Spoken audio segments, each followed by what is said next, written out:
Just a couple of days ago, I showed you guys a new mod that I think will get at least some of you to reinstall Fallout 4. That mod is huge, and it gives you a new reason to start a new playthrough. If you missed that original video, I really encourage some of you to watch it, but over the past couple of weeks, there have been several other mods to get released that are also very interesting. If you end up starting a new playthrough to try out Nuclear Winter, maybe downloading some of these would be really appropriate and even augment the experience even further. So in this video, I'm going to be showing you a lot of the other cool and newly released mods, several of which are really high quality weapon mods that you are going to want to use.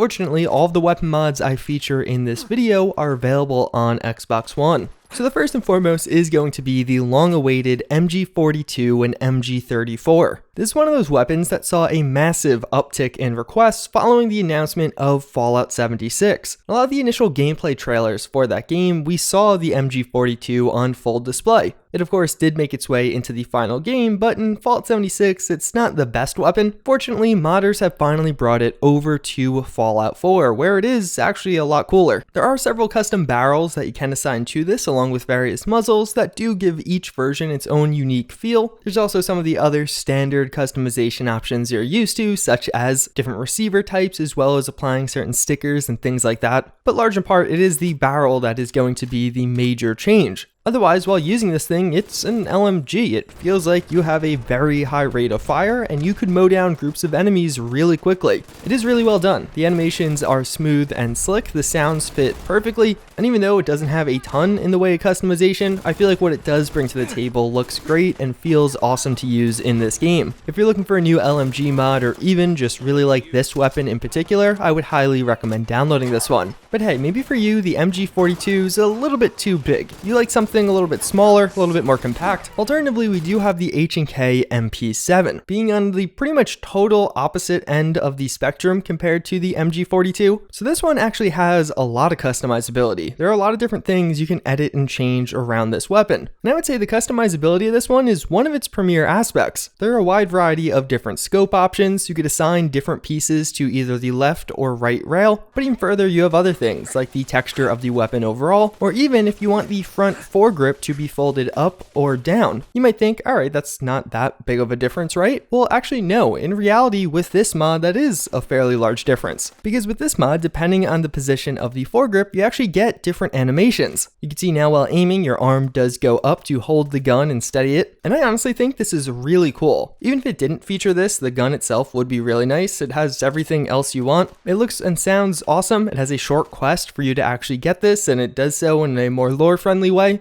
But I feel like these custom animations, depending on the stance of the foregrip, was just one of those touches that really put it to the next level. It really made this weapon feel special. But I would say between this and the MG42, it really flushes out the weapon department of Fallout 4. SMGs as well as heavy weapons have been two categories I think that had the least as far as vanilla options go, and these two mods definitely are great additions. And then next up we have one that's a little bit different. It is going to be relevant to all of your weapons and even your armors, but what Legendary Crafting Framework is going to do is change your interaction with legendary items in Fallout 4. So what this mod is going to do is make it so when you have a legendary weapon, you can actually edit the legendary effect on it. But it does this in a way that's a lot more natural than I've seen other mods do it. So basically, to apply a different legendary effect, you'll need to have these various microchips, and you can get these microchips by scrapping legendary items. And as you can see, while modifying some of these, if you want some of the better ones, it's going to require more. The mod author is definitely very aware of which ones are good and which ones aren't so good. But even beyond that, you could actually assign a secondary legendary spot or a custom ammo type or some other kind of enchantment to weapons and armors. This will also have a cost associated with it.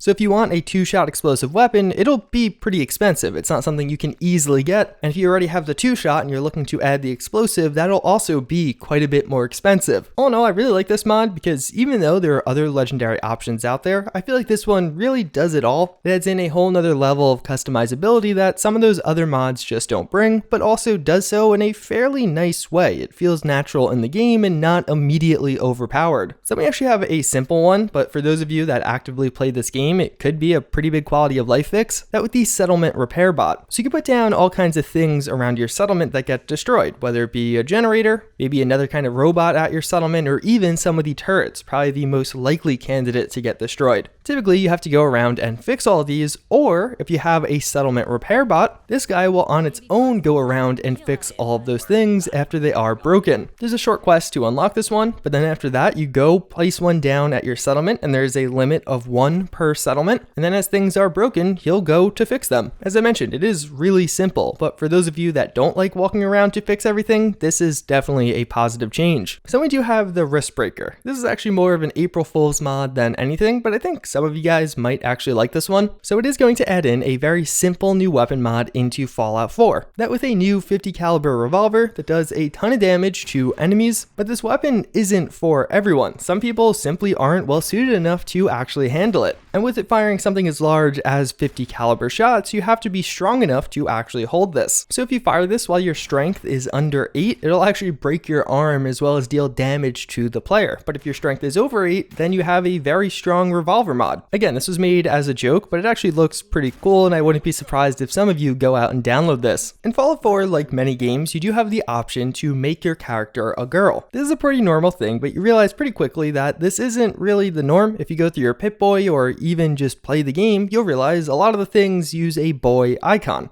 Well, that was true at least until we had the Vault Girl mod. This is another pretty simple mod, and what it's going to do is change a lot of those icons to actually now be a Vault Girl. So you have a girl icon for your girl character instead of the Vault Boy that you're used to seeing. This is going to change a lot of things. Some of the various perks in the game, of course the status. When you use a critical hit in combat, you'll see it pop up there also. Although some of these could get kind of lewd. This was originally posted on a different website, and somebody brought it into Fallout 4. And even though parts of this mod have innocent intentions, there are other parts with less innocent intentions, but again, you can disable those. And all in all, I just thought it was a kind of cool one for those of you that do play as a girl character and want to see that reflected in more ways than just the appearance. I'm sure several of you guys remember back to a year or two ago when I was doing a survival playthrough in Fallout 4. One of the most asked questions I had around that playthrough was, what mod allowed me to get those little percentages in the corner of my screen? Well, just recently we got a new and updated version of that mod known as DefSSW, or Survival Stats Widgets Redone. In effect, this is going to give you highly customizable survival stats widgets that you can keep on your screen. This mod was redone to be more compatible. It now requires Fallout 4 script extender, but it is just all around a better version of its past self. As far as the in-game functionality, it's meant to be used on survival mode, but allows you to keep track of more directly how your character is actually doing. It offers a ton of customizability, so you could have the full bar, percent, and naming, or you could have it be lesser, like I personally like just the icon as well as the percent. You also can move these around your screen and put them literally anywhere, but then there's also other things like resizing options, and all around it's a really cool mod, definitely a welcome addition to this game. But either way, those are all the interesting mods that stood out to me to come out over the past week or two. I think we actually had a pretty good combo. Some of them were useful and interesting, other ones just are cool looking and allow you to shoot stuff, which can't really go wrong with that. But then I think the real master list is taking some of these, using them with Nuclear Winter, and I think that will give you a really awesome combo, and probably a lot of hours of enjoyment from this game. Although before we end this video off completely, I'm going to do something I haven't done in a while, that with today's psychology fun fact of the day. So there are a lot of really famous people in psychology that you probably have heard of or know about. One such one being Carl Jung. That guy's name's spelled J-U-N-G. I think like a couple of days ago, Elon Musk actually changed his name on Twitter to that. So hey, now you know what that's in reference to. It's Carl Jung. This is actually one of the dudes that came up right after Freud. Freud was still alive and he took a lot of inspiration from him, but they disagreed heavily. So think of him as a branching off point from Freud. The reason I bring him up though is he actually has a lot of interesting stuff around him. The one I wanted to talk about today is actually relevant because you've probably seen it. It's actually really widely used in media, that being word association tests. These are those tests that you've seen where it's like, all right, I'm going to tell you one word. Like if I say YouTube, you say the first word that comes to mind. This is again really widely used in TV shows and movies, even probably some video games, mostly because it's really easy to put on, you don't have to do much, but also a lot of people just view it as synonymous with psychology. But what's actually going on here? What's the value of knowing how people associate two words together? This test was originally invented by an older dude named Francis Galton, but then Carl Jung actually really expanded on this. So the purpose of these word association tests is actually with the unconscious. It's trying to uncover more about someone's unconscious. So let's say I have a list of words and I ask you for all your associations to them, and I start noticing some interesting things. Like let's say whenever I'm referencing a word that has to do with family, let's say it's father, mother, sister, or maybe some that are a little bit more far removed but still relevant, like dinner or home. Well, when a psychologist is running this test and recognizes interesting or otherwise notable responses to certain words, he tries to see if they're connected to form something known as a constellation. And the guiding theory behind this is your varying responses to words like this could be reflective of a complex you have in your unconscious. So as a result of it being in your unconscious, you're not actively aware of it, but it still is actively influencing your life and potentially even your decisions. So in the example I gave, a psychologist might be like, okay, so maybe this patient has an issue with his family. And then he'll start to dig deeper and try and uncover what that issue is. Again, this is in the unconscious, so the patient isn't actively aware of it, and that's why it's kind of a process to get to it. So naturally, with most things in psychology, this is just one standpoint on this. This test also has a couple of other uses, this being one of the main ones, but there are certain psychologists out there that will just disagree with this. They think it is total hogwash and has no merit in a real setting, while other ones swear by it and still actively use it. But at least, hey, now the next time you see this being used in a TV show or movie, you know the guiding theory behind it, what the actual purpose of people doing this is. Either way, that's pretty much going to wrap it up for this one. As always, again, I thank you all for watching. Hopefully you enjoyed. But with that, I hope to see you all next time.